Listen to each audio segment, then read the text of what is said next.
Who goes there? That nightmare again. I need a drink.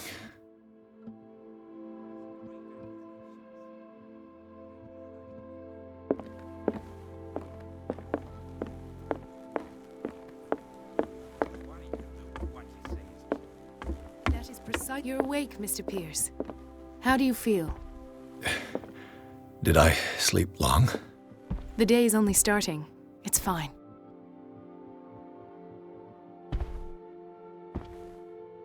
How's our fugitive? Dr. Fuller hasn't reported your disappearance to the force, but that'll come soon. Bradley? Who else would it be? Mr. Pierce, are you all right? You look like you saw a ghost. There are things I can't explain. Tell us. What happened?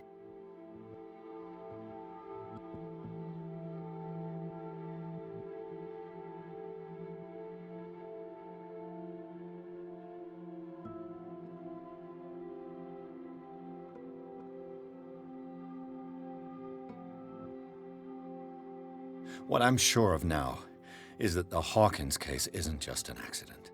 And what brings you to that conclusion? The fact that Charles Hawkins survived the fire.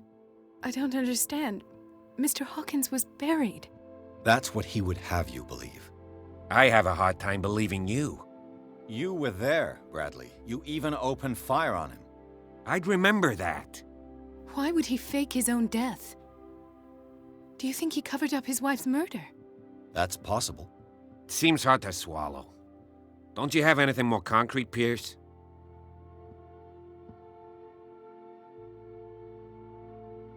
Bradley, what do you remember? I don't understand your question. The night we went into the Hawkins mansion. You don't seem to remember the tunnels and what occurred there. No memory of going down any tunnel. No, we were in the manor, then, Then what? The rest is quite blurry. I don't recall how I came back home. And then? I went to visit you at the hospital and called on Marie's help to get you released. And you don't remember the events of the tunnel? I don't. Let's talk about something else.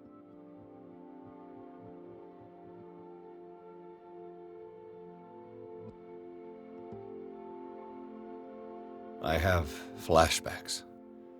They haunt me. What did they do to you?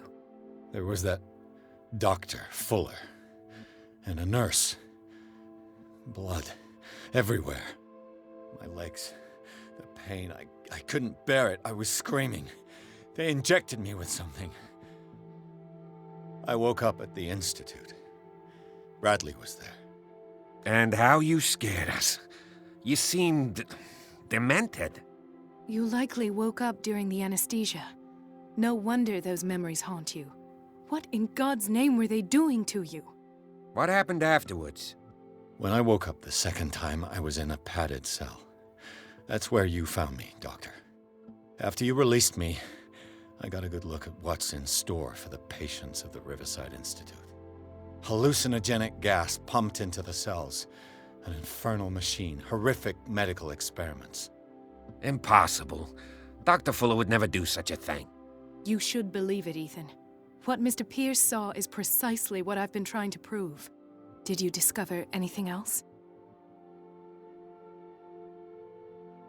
I met a Francis Sanders. Do you know him? Of course, he's a patient. Or was. I haven't seen him since Dr. Fuller had him transferred to the basement. He knew Sarah Hawkins, and that's what killed him. What? How did he die? I'm not sure I can explain it. Tell me how Mr. Sanders died. I didn't see what, but something was there with us. Of what do you speak? Sanders said it was Sarah Hawkins' visitor. He spoke of it like a living being. Sarah Hawkins? Have I missed something here? This makes no sense. I don't see how it can help crack the Hawkins case. You really think she's involved? How could she have murdered Mr. Sanders? Francis Sanders mentioned Mrs. Hawkins just before dying. It's no coincidence. You know, Francis Sanders was a well-known art collector. I guess you can still pay a visit to his wife, Irene Sanders. An art collector, you say? That's probably how they met. If you plan on having dinner at the Sanders household, please spare the widow the tale of her late husband's suffering. I don't agree. She deserves the truth. But that truth may be biased. We don't know the bottom of it. You're right. Without a plausible explanation for what I saw, let's not jump to conclusions. That seems wise indeed. Very well. I'll go to see Francis's widow. Perhaps I'll find a link between her husband's death and Sarah Hawkins. Don't end up in the hospital this time. I'll do my best.